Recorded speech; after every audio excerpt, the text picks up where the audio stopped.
누구하고 친한가에 따라서 그 사람의 인생이 달라질 수 있습니다. 사기꾼하고 친하면 사기꾼 될 확률이 50%가 넘습니다. 싸움꾼하고 친하면 싸움꾼이 될 확률이 50%가 넘습니다. 성실한 사람하고 친하면 성실해질 확률이 50%가 넘습니다. 누구와 가까이 지나는가 중요합니다. 신앙생활도 마찬가지입니다. 교회에 수많은 사람이 있는데 다 똑같이 신앙의 수준이 똑같지 않습니다.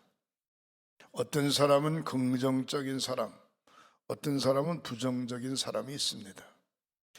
신앙생활을 할 때 좋은 신앙의 친구를 만나면 본인의 신앙생활이 좋은 사람의 모습으로 바뀌어질 수 있습니다. 그러나 신앙생활 할 때에 매사에 부정적인 사람, 삐딱한 사람, 그런 사고방식의 사람을 신앙의 친구로 만나면 본인의 신앙이 자기도 모르는 사이에 그런 쪽으로 바뀔 수가 있습니다.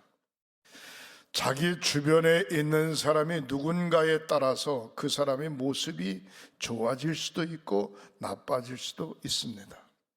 항상 좋은 사람들과 함께 있으시기를 주님의 이름으로 축복합니다. 그러고 싶어도 우리 사회 구조가 그렇지 않습니다. 여러 사람과 함께 어울려 살게 되죠. 정신 바짝 차리고 자기 자신을 잘 지키는 지혜로움이 있으시기를 주님의 이름으로 축원합니다. 오늘 에레미야서 기자 에레미야는 오늘 본문 5절에 뭐라고 이야기했는가 하니 이렇게 이야기하고 있습니다. 여호와께서, 다른 말로 말하면 하나님께서 이와 같이 말씀하시니라. 무릇 사람을 믿으며 육신으로 그 힘을 삼고 마음이 하나님 여호와께서 떠난 사람은 저주를 받을 것이라 그랬습니다. 우리의 마음이 하나님께로부터 떠난 사람은 저주받는다 그랬습니다. 하나님을 믿지 않는 사람들은 하나님을 잘 몰라요. 그러니까 이미 하나님 곁을 떠난 사람이나 마찬가지입니다.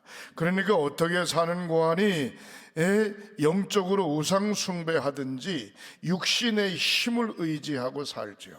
자기 마음 내키는 대로 살아가죠. 중요한 건 여호와에게서 떠난 사람은 저주를 받는다. 오늘 본문의 말씀에 분명히 그렇게 이야기하고 있습니다. 어떤 저주를 받는가? 6절에 이렇게 이야기하죠. 그는 사막의 떨기나무 같아서, 사막의 떨기나무 같다라고 하는 얘기는 아주 건건한 땅, 간조한 땅, 어떻게 보면은 곡식이 전혀 되지 않는 그런 땅. 사막에는 나무가 잘 자라지 못하죠. 기껏 자라는 것이 뭔가 하니 가시덩굴이 자라나게 되는데, 그는 사막의 떨기나무 같아 좋은 일이 오는 것을 알지도 못하고 광야 간조한 곳 건건한 땅, 사람이 살지 않는 땅에 살리라 그랬어요. 사람이 살지 못하는 곳에 살게 된다. 매사에 하는 일마다 꼬이고 안 된다는 거죠. 안타깝죠. 사랑하는 성도 여러분, 요즘 우리가 전 세계적으로 코로나 때문에 몸살을 앓고 있어요. 그런데 놀라운 것은요, 이런 전국 가운데서도 잘 되는 사람은 잘 돼, 안 되는 사람은 잘 안 되고, 건강한 사람은 자나깨나 늘 건강해요. 제가 관리하고 있는 강원도 동부연회 교회가 697개 교회입니다. 세계 모자라는 700개 교회입니다. 700개 교회인데도 불구하고 작년과 올해 2년 동안에 9개가 교회를 건축 중에 있습니다. 이미 건축을 끝난 교회도 있어요. 끝난 교회가 있는데 건축을 끝나고 봉헌 예배에 제가 갔습니다. 봉헌 예배가 놀라운 것은요, 율전교회 같은 경우는 시골교회입니다. 시골교회. 저 홍천군 내면 율전인데, 율전 동네 가보면 집이 없어요. 집이 없어요. 집이 별로 없어요. 근데 교회를 아름답게 잘 졌어요. 그 율전교회의 봉헌식에 갔는데 목사님이 이렇게 이야기하는 거예요. 자기가 그 교회에 5, 6년 전에 부임하고 난 다음에 교회를 건축했으면 좋겠다. 왜?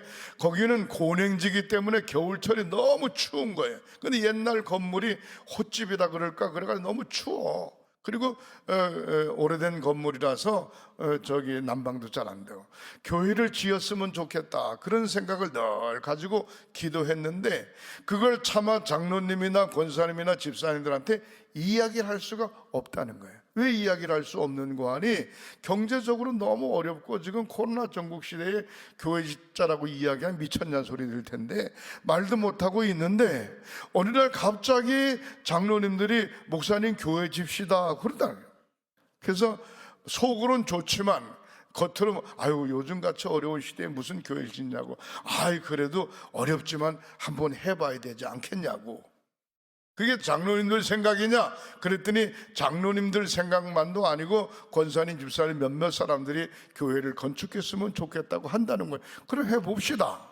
그래가지고 시작을 하고 회의를 하고, 이제 제가 그 목사님이 밖으로 나오는데 장로님들끼리 한 8명이 앉아가지고 하는 얘기가 뭐라 그러는가 하니, 지금 너무너무 코로나 상황이 어려운데 교회를 짓다가 빚을 질 수 있다. 빚을 지게 되면 성도들이 시험 드니까 우리 장로님들이 다 n분의 1씩 나눠가지고 빚은 다 갚자 한꺼번에. 예? 좋다고. 그 얘기를 듣는 순간에 목사님의 마음에 불이 확 오더라는 거예요. 예? 아니 장로님들끼리 모여가지고 자기들끼리 얘기를 하면서 교회를 건축하는데 빚을 질 수 있는데, 만약에 빚이 생기면 얼마가 됐든지 간에 그 빚을 다 갚자는 거예요. 교회 평수는 그렇게 크지 않습니다. 98평인가 정도 되는데 건물을 가보니까 너무 아름답게 잘 졌어요. 안에도 그냥 뭐라 그럴까, 이 인테리어도 잘하고 아주 그냥 LED 그냥 스크린에다가 양쪽에도 그냥 딱 이렇게 놓고 말이죠. 야, 교회 참 잘 졌다, 이쁘게 잘 졌다, 그런 생각이 들어요. 얼마가 들었는고 하니 약 6억 정도 들었답니다. 6억은 뭐 요즘 돈이 아니라서 놀라지도 않으시네. 시골 교회 말이죠. 깡시골 니단위 교회 6억 정도 되면 대단한 거죠. 그리고 봉헌식을 다 하고 난 다음에 장로님이 인사를 하는데 이렇게 인사를 하는 거예요. 교회를 1년 반 동안 지낸 과정 중에 많은 기도도 있었고 어려움도 있었지만 교회를 지어 하나님 앞에 봉헌하게 된 건 너무너무 감사하고, 빚이 하나도 없이 봉헌하게 돼서 너무 감사하다는 거예요. 모두 거기 모인 분들이 깜짝 놀랐어요. 한 100여 명 정도 모였는데 다른 데서 오신 목사는 다, 아니 교회 이렇게 잘 졌는데 시골교회에서 빚도 없이 졌다니 무슨 얘기야 이게 도대체. 근데 끝나고 얘기를 들어보니까 놀랍습니다. 중요한 건 올해하고 작년하고 고냉지 홍천 내면 율전리의 고냉지 채소값이 확 올라가가지고 3, 4년 농사질까 한꺼번에 다 뺐다는 거예요. 한꺼번에. 그러니까 11조 넉넉하지요. 또 그냥 어떤 면 농사 잘 졌으니까 건축헌금 팍팍하지요. 그러니까 건축헌금에 대해서 빚을 안 지고 졌다는 거예요. 근데 놀라운 것은 빚을 지면 우리가 다 갚읍시다.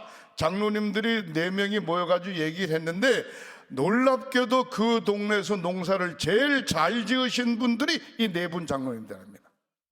아니 왜 다른 권사 집사님들도 있는데 그 장로님만 잘 짓습니까? 중요한 건 뭔가 하니 어떤 생각을 갖느냐에 따라서 하나님이 축복할 수도 있고 축복 안 할 수도 있는 것인 줄 믿으시기를 바랍니다. 아무리 어려워도 하나님 앞에 온전히 맡기면 되죠. 사랑하는 성도 여러분, 따라하시겠습니다. 어려워도 되는 교회 있습니다. 어려워도 되는 사업 있습니다. 힘들어도 건강한 사람 있습니다. 생각이 얼마나 중요한지 몰라요. 여호와께로부터 떠난 사람은 저주받는다 그랬어요. 어떤 어떤 경우에도 철저하게 여호와 하나님 곁에서 떠나면 안 됩니다. 하나님 곁에 바싹 있어야 됩니다. 여러분, 부부끼리 싸울 수 있어요. 살다 보면 힘들어도 끝까지 버텨야 돼. 끝까지 버텨. 이혼하면 안 돼요. 예? 잘 될 수도 있고 못 될 수도 있어요. 그렇지만 티격태격 할 수 있어요. 그러나 끝까지 견디는 자가 승리하게 될 줄 믿으시기를 주님의 이름으로 축원합니다. 오늘 7절 8절에 보면 뭐라고 이야기했는고 하니 이렇게 이야기했습니다. 그러나 저주받기도 하지만 그러나 무릇 여호와를 의지하며 여호와를 의뢰하는 그 사람은 복을 받을 것이니라 그랬습니다. 여호와는 하나님입니다.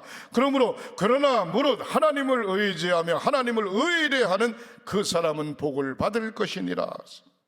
철저하게 하나님을 믿는다고 하면서도 사실은 자기 생각, 자기 의견, 자기 주장, 자기 권세, 자기 지혜, 자기 물질을 의지하는 게 더 많아요. 그러나 그런 거 다 일단 거론하고 철저하게 하나님을 의지하는 자, 하나님을 의뢰하는 그 사람은 복을 받을 것이니라.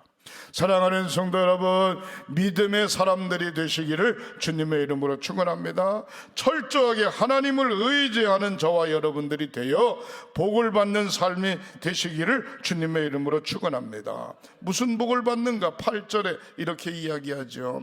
그는 물가에 심어진 나무가 그 뿌리를 강변에 뻗치고 더위가 올지라도 두려워하지 아니하며, 아무리 가뭄이 들어도 물가에 심은 나무는 뿌리가 깊숙이 들어가서 그 잎이 청청하다는 거예요. 가뭄은 해에도 걱정이 없고 결실이 그치지 아니함과 같으니라. 가물어도 걱정 없어요. 뿌리가 물속에 있기 때문에. 그 다음에 아무리 가물어도 걱정 없어요. 결실할 수 있기 때문에 그렇습니다. 사랑하는 성도 여러분, 우리가 힘들어도 걱정 없어요. 철저하게 우리가 여호와 하나님 앞에만 있으면 모든 문제가 형통의 역사가 이루어질 줄 믿으시기를 주님의 이름으로 축원합니다. 저는 오늘 본문에 있는 말씀을 의지하면서 하나님의 상속자, 하나님의 상속자, 저와 여러분들이 하나님의 상속자라고 하는 사실을 잊지 마시고, 하나님의 상속자는 어떤 사람이 하나님의 상속자가 될 수가 있는가, 어떤 사람이 하나님의 상속자가 되고 어떻게 복을 받는가, 몇 가지 말씀을 드리려고 합니다. 첫 번째로, 하나님의 상속자는 일단 소속이 같아야 됩니다. 소속이 다르면 소용없어요. 아무리 옆집에 아저씨네 집에 재산이 많아도 그 집의 아들이 돼야지 재산을 상속받을 수 있지. 아들이 되지 않으면 양자로도 들어가서 호적에 이름을 올려야 재산을 상속받을 수 있어요. 내 동네에 같이 살면 우리 옆집의 사람이 아무리 부자라도 자기와는 전혀 관계없어요. 천지만물을 창조하신 창조주 하나님과 저와 여러분들과의 관계 속에 상속자가 될 수 있는 방법은 소속이 같아야 돼요. 소속. 사랑하는 성도 여러분, 오늘 본문 말씀에 보면 베드로전서 2장 9절에 너희는 택하신 족속이요, 하나님께서 택했다는 거예요. 왕같은 제사장들이요, 하나님께서 왕같은 제사장으로 우뚝 세웠다는 거예요. 거룩한 나라요, 그의 소유가 된 백성이니, 우리의 소유는 하나님. 너희를 어두운 데서 불러내야, 안 되는 데서, 무적행 속에서 잘못된 것을 불러내어 그의 기이한 빛에 들어가게 하신 것이라 아름다운 덕을 선포하게 하려 하심이니라. 소속이 같아야 돼요. 저와 여러분들은 본래 하나님의 형상대로 지음을 받았지만 원죄를 안고 태어났기 때문에 마귀의 자녀입니다. 그러나 예수 그리스도를 나의 구주로 고백함으로 말미암아 원죄가 씻어지고 하나님의 자녀가 됐어요. 하나님의 자녀로서 소속이 같아졌습니다.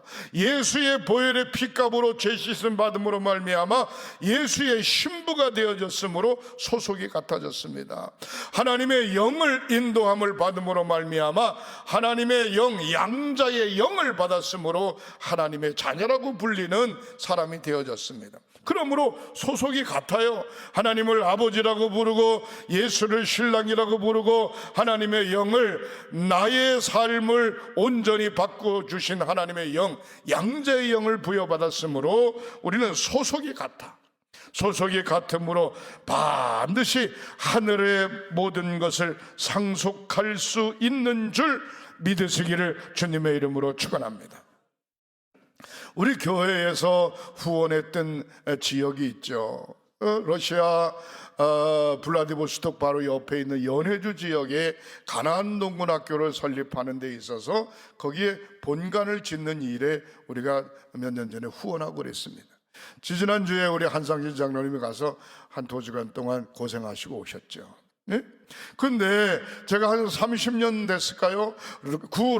소련이 망하고 러시아로 바꿔졌을 때 블라디보스톡과 블라디보스톡 해안에 가면은 사할린 가는 배를 타고 가면 사할린이라고 섬이 있습니다. 그래서 사할린이라고 하는 섬에, 블라디보스톡이라는 섬에 선교사를 파송하고 선교사를 돕는 일을 열심히 했습니다. 한 30년 됐습니다. 예? 그래서 블라디보스톡에도 여러 번 가고 사할린도 여러 번 갔었는데, 그때 뭐 가기만 한 게 아니라 남는 짜투리 시간을 이용해서 관광도 했죠. 블라디보스톡 항구 옆에 가면은 망향의 언덕이라고 하는 자그마한 언덕이 해변가에 있어요. 그다음에 사할린의 섬에 가보면 사할린에도 역시 망향의 언덕이라고 하는 해변가가, 이 언덕이 있어요. 이게 뭐냐고 물었더니 이렇게 이야기하는 겁니다. 예? 조선 사람들이, 고려인들이 많이 2차 대전 직후에 끌려가가지고 정착하게 됐는데, 2차 대전 때에 일본이 망하고 일본 사람들을 다 일본 본국으로 배로 싣고 갈 때에 한국 사람들도 일본을 위해서 전쟁한 거니까 한국 사람도 싣고 가야 될 거 아니겠어요? 그래서 1차 블라디보스톡 항구에서, 사할린 항구에서 일본 사람들을 배로 다 싣고 갔다는 거예요. 싣고 가면서 하는 얘기가 이 사람들을 본토에다 내려놓고 다시 와서 우리들을 싣고 간다는 거죠. 그래서 거기서 눈이 빠지게 기다리는 거야. 아무리 기다려도 일본 배는 오지를 않아. 결국 거기서 기다리다 못해서 포기를 하고 그곳에서 정착해서 사는 우리 조선인들, 고려인들, 한국 사람들을 볼 수 있습니다. 예? 그게 바로 망향의 언덕이라는 것이죠. 기다림의 지침. 사랑하는 성도 여러분, 소속, 아무리 우리가 일본 통치에 있었지만 우리는 일본 사람이 아니에요. 결국 일본 사람만 구출해낸 거죠. 저와 여러분들은 철저하게 하나님에게 소속된 줄 믿으시기를 주님의 이름으로 축원합니다. 세상 사람들과 보면 똑같아요. 다른 거 하나도 없어요. 그런데 하나님을 믿는다고 하는 것 자체 때문에, 예수 그리스도의 십자가 보혈의 피공로로 죄 씻음 받았다고 하는 그 자체 때문에 소속이 같다고 하는 사실을 기억하시기를 주님의 이름으로 축원합니다. 두 번째로 생각해 볼 때 상속자는 어떤 것인가 따라가시겠습니다. 하나님 마음에 들어야 됩니다. 하나님 마음에 들어야 됩니다. 사랑하는 성도 여러분, 상속자의 마음에 들어야지 상속을 받을 수 있지, 상속자의 마음에 들지 않으면 소용없어요. 설사 내 자식이라 할지라도 맨날 속썩이고 말이죠. 땅 문서 훔쳐다가 팔아먹고 노름빚을 다 없애버리고 맨날 술 주정하고, 이런 자식에게 어떻게 부모가 자식에게 상속할 수 있겠습니까? 저와 여러분들은 하나님 마음에 들어야 돼요. 하나님 마음에 든다라고 하는 얘기는 신앙의 고백이 분명해야 됩니다. 베드로전서 1장 15절, 오직 너희를 부르신 거룩한 자처럼, 하나님 거룩하신데 너희도 모든 행실에 거룩한 자가 되라. 기록되었으되 내가 거룩하니 너희도 거룩할지어다. 하나님 거룩하시니 하나님의 자녀된 우리도 거룩해야 되고 모든 행실에 거룩해져야 된다는 것입니다. 거룩하지 않으면 하나님 마음에 들 수 없어요. 맨날 사고나 치고 다니고 교회 욕먹이고 성도들 욕먹이고 하나님 욕먹이고 사람 때문에 노릇을 못하게 되면 하나님 마음에 들 수가 없어요. 16절에 뭐라고 이야기하는 건 이렇게 이야기하죠. 외모로 보시지 않고 각 사람의 행위대로 심판하시는 이를 너희가 아버지라 부른즉 너희가 그 나그네로 있을 때에 두려움으로 지내라. 그렇게 이야기하고 있습니다. 16절에 사람을 외모로 보시지 않고 각 사람의 행위대로 판단하시는 이를 너희가 아버지라 부른즉 너희가 나그네로 있을 때에 두려움으로 지내라. 하나님은 우리를 외모로 평가하지 않는다는 거예요. 사랑하는 성도 여러분, 행위대로 심판하시는 하나님 앞에 인생은 나그네와 같은데 이 길을 지나면서 나 자신의 거룩성을 잘 지켜가는 지혜로움이 있으시기를 주님의 이름으로 축원합니다. 신앙의 고백이 분명해야 됩니다. 상속인의 마음에 들기 위해서는 신앙의 고백이 분명해야 되는데 나는 하나님의 자녀다. 예수 그리스도의 보혈의 핏값으로 죄 씻음 얻었다. 하나님의 영을 소유한 양자로서의 영을 소유한 사람이다. 사랑하는 성도 여러분, 삶의 모습이 정도를 걸어가야 됩니다. 정도를 걸어가지 않으면 사고 나죠. 자동차 운전하시는 분들이 정확하게 교통신호를 지키지 않고 자기 마음대로 운전하게 되면 사고 나죠. 사고 나서 자기 혼자 죽는 건 괜찮아. 다른 사람까지 애매하게 사고에 겹쳐서 죽는 경우가 없지 않아 있습니다. 정도를 걸어가지 않으면 하나님 마음에 들 수 없습니다. 하나님께서 세운 하나님의 교회, 하나님께서 세운 영적 지도자, 하나님께서 세운 모든 성도들과 함께 믿음의 정도를 걸어갈 때, 섬김의 자세를 잘 가질 때 하나님 마음에 들게 되는 줄 믿으시기를 주님의 이름으로 축원합니다. 세 번째로 생각할 때 상속자는 어떤 것인가? 사명을 잘 감당해야 됩니다. 사명을 잘 감당해야 되는데 사도행전 20장 24절에, 저건 21절인데 24절에 내가 달려갈 길과 주 예수께 받은 사명 곧 하나님의 은혜의 복음을 증언하는 일을 마치려 하면은 나의 생명조차 조금도 귀한 것으로 여기지 않는다. 그렇게 이야기하고 있습니다. 나의 달려갈 길과 주 예수께 받은 사명 곧 하나님의 은혜의 복음을 증언하는 일을 마치려 하면은 나의 생명조차 조금도 귀한 것으로 여기지 않는다. 마음을 허탄한 데 두질 않고 주님께 두는 것입니다. 자기 생각, 자기 중심, 자기 사고로 생각하시는 것이 아니라 주님이 원하는 대로 주님 생각, 주님 뜻대로 믿음을 걸어가는 것입니다. 자기 자신을 다른 사람을 배려하는 모습으로 맞추어 가는 것입니다. 다른 말로 말하면 큰 마음, 큰 그릇, 큰 뜻을 가질 때 사명을 잘 감당할 수 있게 되는 줄 믿으시기를 주님의 이름으로 축원합니다. 마지막 네 번째로 상속자는 반드시 복을 받습니다. 이사야서 49장 8절에 보면 이렇게 이야기하지요. 여호와께서 이와 같이 이르시되 은혜의 때에 내가 내게 응답하겠고 하나님 앞에 간절히 간구할 때 응답의 축복을 받습니다. 자녀를 위하여, 건강을 위하여, 생활을 위하여, 환경을 위하여, 자기 자신의 가정을 위하여 하나님 앞에 간절히 기도할 때 반드시 응답받습니다. 구원의 날에 내가 너를 도왔도다. 내가 장차 너를 보호하며 어떤 경우에서도 하나님이 함께 하시는 보호하심의 축복을 받습니다. 너를 백성의 언약으로 삼으며 나라를 일으켜 그들에게 황무하였던 땅을 기업으로 상속하게 하리라. 믿지 않는 자들에게는 황무하였던 곳인데 믿는 자에게 기업으로 받게 됨으로 말미암아 놀라운 변화가 일어나게 될 줄 믿으시기를 주님의 이름으로 축원합니다. 로마서 8장 17절에 자녀이면 또한 상속자 곧 하나님의 상속자요 그리스도와 함께한 상속자니 우리가 그와 함께 영광을 받기 이하여 고난도 함께 받아야 할지니라. 로마서 8장 17절에 하나님의 자녀는 곧 상속자요 하나님과 함께한 상속자요 예수 그리스도와 함께 고난을 받을 상속자요 그와 함께 영광을 받기 위하여 때로는 고난도 받는다 그랬어요. 눈물을 흘리며 땀을 흘리는 자 기쁨으로 상을 얻는다. 라고 이야기하고 있습니다. 성공이라고 하는 앞에는 결코 자만이 있을 수가 없습니다.